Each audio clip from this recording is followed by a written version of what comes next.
आज 12 मार्च 2023 दिन रविवार है। Welcome back to clean news MP. चलिए देखते हैं मध्य प्रदेश की 25 फटाफट बड़ी खबरों को। इससे पहले आप न्यूज को कहां से देख रहे हैं हमें कमेंट में जरूर बताएं। साथ ही वीडियो को लाइक करना बिल्कुल ना भूलें। लाडली बहना के लिए जरूरी नहीं आय और मूल निवासी। सरकार की लाडली बहना योजना के आवेदन 25 मार्च से भरे जाएंगे। इसके लिए सरकार के निर्देशानुसार शहर एवं गांव में बड़े स्तर पर शिविर लगाए जाएंगे, लेकिन महिलाएं जानकारी के अभाव में आय और मूल निवासी प्रमाण पत्र बनवाने के लिए परेशान हो रही है। वह लोक सेवा केंद्रों पर पहुंच रही है और घंटों लाइनों में इंतजार कर रही है। इतना ही नहीं, एमपी ऑनलाइन की दुकान पर भी महिलाएं इन प्रमाण पत्रों को बनवाने के लिए जा रही है, जबकि इन दोनों ही प्रमाण पत्र की आवश्यकता लाडली बहना योजना में नहीं है। इस संबंध में शासन ने पूर्व में ही स्पष्ट कर दिया है। 2 से ढाई घंटे में पहुंच सकेंगे झाबुआ से इंदौर। माछलिया घाट के जाम से मिलेगा छुटकारा। पिछले 2 वर्षों से माछलिया घाट के 16 किलोमीटर मार्ग का निर्माण कार्य तेज गति से चल रहा है। निर्माण कंपनी के अधिकारियों का दावा है कि आने वाले 3 माह में मार्ग चालू कर दिया जाएगा। फिलहाल स्थिति यह है कि खाखरा पुल से लेकर माछलिया घाट के अंतिम छोर तक निकलने में एक वाहन को 30 से 40 मिनट तक का समय सामान्य तौर पर लग रहा है। अगर इस बीच दुर्घटना या खाखरा की सिंगल पुलिया पर जाम लग जाता है तो माछलिया घाट से निकलने पर लोगों को 1 से 1.5 घंटे का समय लग जाता है। इस घाट पर 4 बड़े पुल बनकर तैयार है। आगामी 3 माह में मार्ग को शुरू कर दिया जाएगा। नया मार्ग शुरू होते ही झाबुआ से इंदौर वाहन चालकों 2 से ढाई घंटे के बीच पहुंच जाएंगे। 9वीं व 11वीं की वार्षिक परीक्षा 20 से दिशा निर्देश जारी। सरकारी स्कूलों की 9वीं व 11वीं की वार्षिक परीक्षा 20 मार्च से शुरू होंगी। परीक्षा का समय दोपहर 2 बजे से शाम 5 बजे तक रखा गया है। 9वीं की परीक्षा 20 मार्च से 5 अप्रैल तक और 11वीं की 20 मार्च से 11 अप्रैल तक होंगी। 9वीं का पहला पेपर हिंदी का होगा, वहीं 11वीं का पहला पेपर संस्कृत का होगा। लोक शिक्षण संचालनालय ने परीक्षा के संबंध में दिशा निर्देश और समय सारणी जारी कर दी है। चिकित्सा शिक्षक का नाम केवल कागजों में पाया गया तो 3 वर्ष नहीं कर पाएंगे नौकरी। आयुर्वेद, सिद्धा और यूनानी कॉलेजों में चिकित्सा शिक्षक की नियमित उपस्थिति की जगह केवल कागजों में नाम दर्ज पाया गया तो 3 वर्ष तक नौकरी से बाहर कर दिया जाएगा। इस दौरान उनका टीचर कोड भी निलंबित कर दिया जाएगा ताकि वे कहीं भी नौकरी नहीं कर सके। भारतीय चिकित्सा पद्धति राष्ट्रीय आयोग ने इस व्यवस्था को लेकर सभी कॉलेजों के प्राचार्य अथवा डीन को पत्र भेजा है। आयोग को आशंका है कि प्रदेश समेत देश भर के आयुर्वेद, सिद्धा व यूनानी मेडिकल कॉलेजों में कुछ टीचिंग फैकल्टी केवल कागजों में है। मेट्रो के लिए शेड हो रहा तैयार, यही होगा ट्रेन का निरीक्षण। मेट्रो ट्रेन के लिए गांधीनगर में बन रहे 75 एकड़ के विशाल डिपो में शेड लगाने का काम तेजी से चल रहा है। यहां पर रोजाना चलने से पहले ट्रेनों का निरीक्षण होगा, इसके बाद ही रोजाना ट्रेन कॉरिडोर पर उतरेगी। गांधीनगर में मेट्रो के लिए डिपो में काफी तेजी से काम चल रहा है। यहां पर एक तरफ पटरी बिछाने का काम चल रहा है, वहीं दूसरी जरूरी चीजों को भी बनाया जा रहा है। प्रोजेक्ट के अधिकारियों के अनुसार गांधीनगर स्टेशन से आकर ट्रेन रोजाना रात को यहां पर खड़ी होगी। इसके लिए ट्रैक बिछाने का काम शुरू हो गया है, जिसके लिए छत्तीसगढ़ से पटरी आई है। मध्य प्रदेश में निजी वाहन अभी नहीं होंगे स्क्रैप, पंजीयन का नवीनीकरण भी कराया जा सकेगा।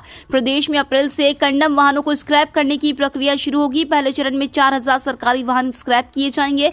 हालांकि निजी वाहन स्वामियों को अभी और मोहलत मिलेगी। उन्हें कंडम वाहन स्क्रैप कराना है या नहीं वे खुद तय करेंगे। फिलहाल वे 15 साल पुराने वाहनों के पंजीयन का नवीनीकरण भी करा सकेंगे, जबकि सरकारी वाहनों के लिए पंजीयन नवीनीकरण पर रोक लगा दी गई है। प्रदेश में 10,000 सरकारी वाहनों के कंडम होने का अनुमान है। इनमें ज्यादातर वाहन नगरीय निकायों के हैं जो लंबे समय से कबाड़ में पड़े हैं। हालांकि अभी 4000 वाहनों की सूची तैयार की गई है जिनको अप्रैल में स्क्रैप किया जाना है। जिन सरकारी वाहनों का हाल ही में पंजीयन नवीनीकरण कराया गया है।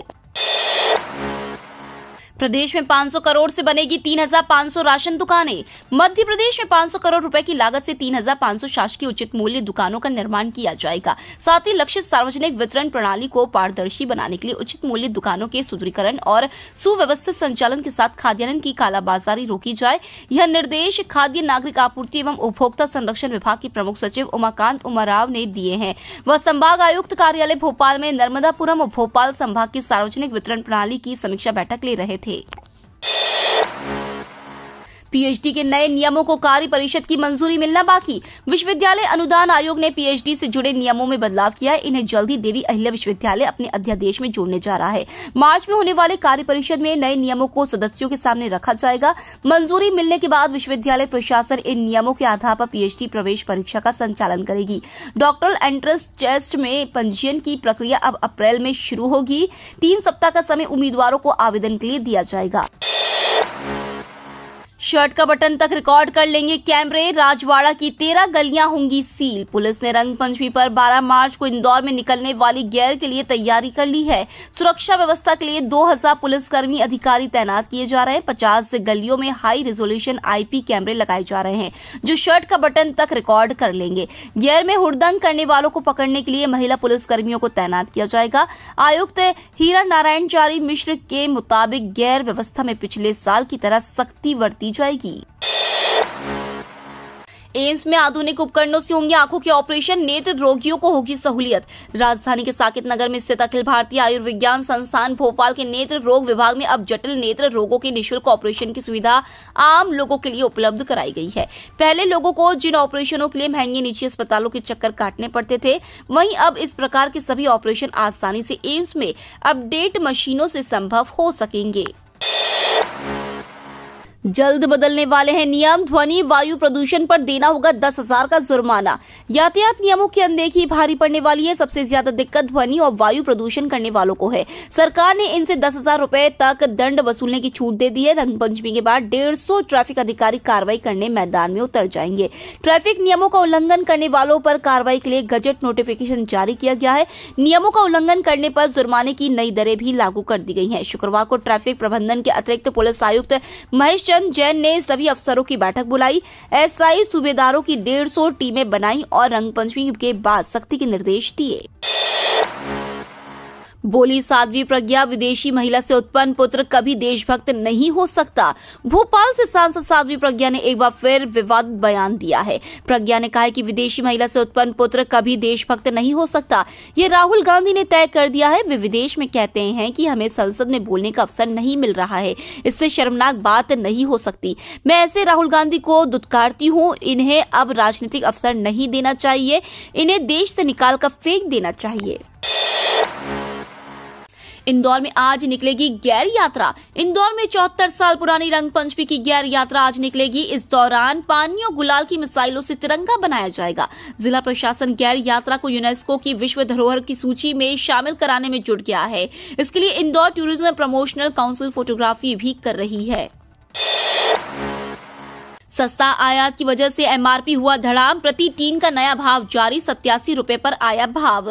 विदेशों में गिरावट के रुख के बीच दिल्ली तेल तिलहन बाजार में अधिकांश खाद्य तेल कीमतों में गिरावट का रुख बना रहा। सस्ते आयातित खाद्य तेलों की भरमार के बीच देशी तेल तिलहनों के बाजार में नहीं खपने की वजह से खाद्य तेल कीमतों में चौतरफा गिरावट के बीच सरसों, मूंगफली और सोयाबीन तेल, तिलहन और कच्चा पाम तेल एवं पामोलिन बिनौला तेल कीमतों में हानि दर्ज हुई। बाजार के जानकार सूत्रों ने कहा है कि मलेशिया एक्सचेंज 2.25% कमजोर बंद हुआ, जबकि शिकागो एक्सचेंज रात 4% टूटने के बाद फिलहाल मंदा चल रहा है। कांग्रेस ने पैसा कोऑर्डिनेटर भर्ती में लगाया धांधली का आरोप। एमपी में एसटी ब्लॉक में पैसा कोऑर्डिनेटर की नियुक्ति को लेकर कांग्रेस ने बड़ा आरोप लगाया है।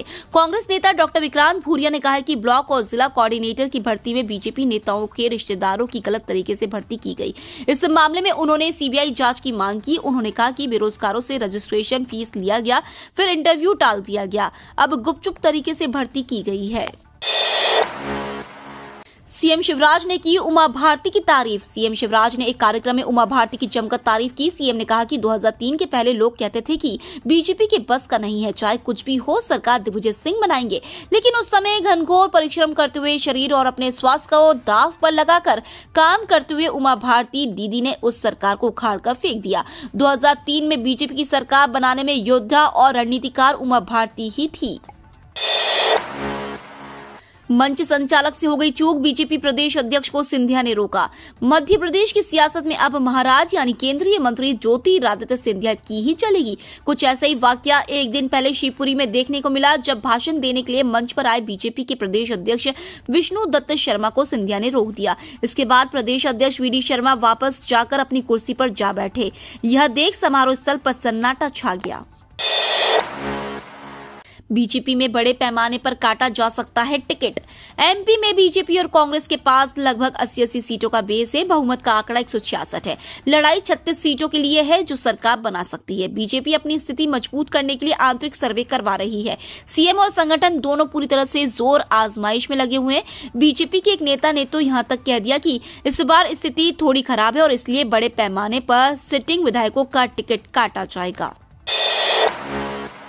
मामा शिवराज, मुझे मेरी साइकिल दिलवा दो, चोरी हो गई है। सीएम शिवराज को ग्वालियर की रहने वाली निशा ने पत्र लिखा है। निशा ने पत्र में लिखा है कि उसकी साइकिल एग्जाम सेंटर के पास से चोरी हो गई है। वह गरीब परिवार से ताल्लुक रखती है। भाई बहनों ने पाई जोड़कर साइकिल खरीदी थी। उसके पिता मजदूरी करके घर चलाते हैं। उसके परिवार की इतनी हैसियत नहीं कि वह दूसरी साइकिल खरीद सके, इसलिए सीएम उसे दूसरी साइकिल दिलवा दे। पीएम की वेबसाइट पर मां सेक्शन हुआ लॉन्च। पीएम मोदी की ऑफिशियल वेबसाइट पर उनकी मां हीराबेन मोदी को अनोखे अंदाज में श्रद्धांजलि दी गई है। हीराबा को समर्पित एक माइक्रो साइट मां लॉन्च की गई। इस माइक्रो साइट में प्रधानमंत्री मोदी की मां की दिनचर्या, देशवासियों के मन में उनकी यादें, साथ ही हीराबा के निधन पर दुनिया भर के नेताओं के शोक संदेशों को भी दिखाया गया। गौरतलब है कि बीते साल 30 दिसंबर को हीराबा का निधन हो गया था। महंगी किताब खरीदने से बचने के लिए अभिभावकों ने अदला बदली की किताबें। निजी स्कूलों ने अभिभावकों को किताब खरीदने के लिए सूची थमाने लगे हैं। हर साल अभिभावकों को महंगी किताबें खरीदनी पड़ रही है। इस बार मध्य प्रदेश पालक महासंघ ने एक अनोखी पहल की है। महासंघ की ओर से राजधानी के चिनार पार्क में बुक एक्सचेंज मेले का आयोजन किया जा रहा है। पालक महासंघ ने पर्यावरण के संरक्षण को ध्यान में रखते हुए और अभिभावकों को किताबों के लिए मोटी कीमत देने से बचाने के लिए शनिवार को इस मेले का आयोजन किया गया। इसमें राजधानी के 30 स्कूलों के अभिभावक शामिल हुए हैं। सभी अपनी पुरानी किताबों को लेकर पार्क पहुंचे हैं। अभिभावकों ने एक दूसरे से किताब बदलकर मोटी रकम को खर्च होने से बचा लिया। इस पहल को पूरे प्रदेश के अभिभावकों तक पहुंचाने का एक छोटा सा प्रयास किया जा रहा है। कृषि मंत्री नरेंद्र सिंह तोमर का बड़ा ऐलान, देश के 14 करोड़ किसानों को मिलेगा यह फायदा। जलवायु परिवर्तन की चुनौतियों के बीच नई तकनीक और रिसर्च तक किसानों की पहुंच सुनिश्चित करने की जरूरत है।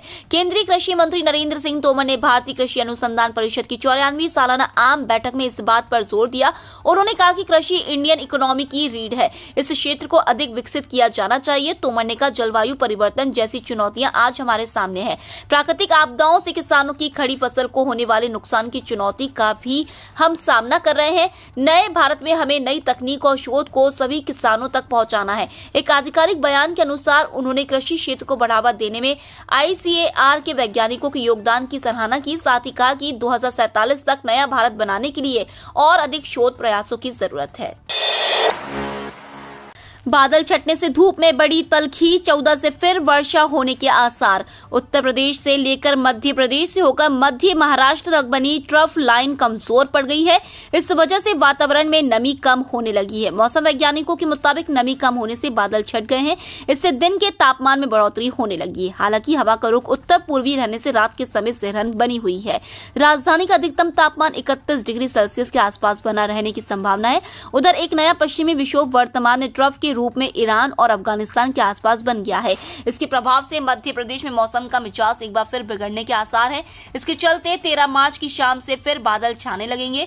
14 मार्च से कहीं कहीं गरज चमक के साथ वर्षा का सिलसिला भी शुरू हो सकता है। 25 के स्थान पर 100 चिन्हित प्रकरणों का एक वर्ष में हो निराकरण, स्टेट बार ने दिया सुझाव। एमपी स्टेट बार काउंसिल के वाइस चेयरमैन व जिला बार एसोसिएशन जबलपुर के अध्यक्ष RK सिंह सैनी 25 के स्थान पर 100 चिन्हित प्रकरणों का एक वर्ष में निराकरण किए जाने की आवश्यकता पर बल दिया है। उन्होंने समय सीमा में संशोधन को लेकर सुझाव दिया। State bar chairman Vivek Singh को भेजे गए पत्र में कहा गया कि न्याय तंत्र में यह अत्यंत आवश्यक है कि पीड़ित पक्षकारों को उचित समय पर न्याय मिल सके। इसलिए आवश्यक है कि पुरानी पेंडेंसी जो 5 से 7 साल पुराने प्रकरण हैं, उन्हें एक निश्चित समय सीमा के अंदर निराकृत किया जाना चाहिए। रिंग रोड भू अधिग्रहण के लिए चिन्हित 17 गांवों में जमीनों की खरीद बिक्री अटकी। 3000 करोड़ रुपयों से अधिक की लागत से बनने वाली 108 किलोमीटर के रिंग रोड के लिए जमीन के अधिग्रहण की कार्रवाई की जा रही है। अधिग्रहण में 96 गांवों की 496 हेक्टेयर भूमि ली जाना है। जिन गांवों के चिन्हित खसरों की जानकारी भारतीय राजमार्ग प्राधिकरण की ओर से जारी होती जा रही है, उन गांवों में जमीनों की खरीद बिक्री का काम फिर शुरू हो चुका है। लेकिन जहां के खसरों की जानकारी NHAI की ओर से साझा नहीं की गई है, वहां रजिस्ट्री पर अब भी रोक लगी हुई है। ये तो थी आज की 25 फटाफट बड़ी खबरें। अगर आपको न्यूज पसंद आई हो तो चैनल को सब्सक्राइब करना ना भूले। धन्यवाद।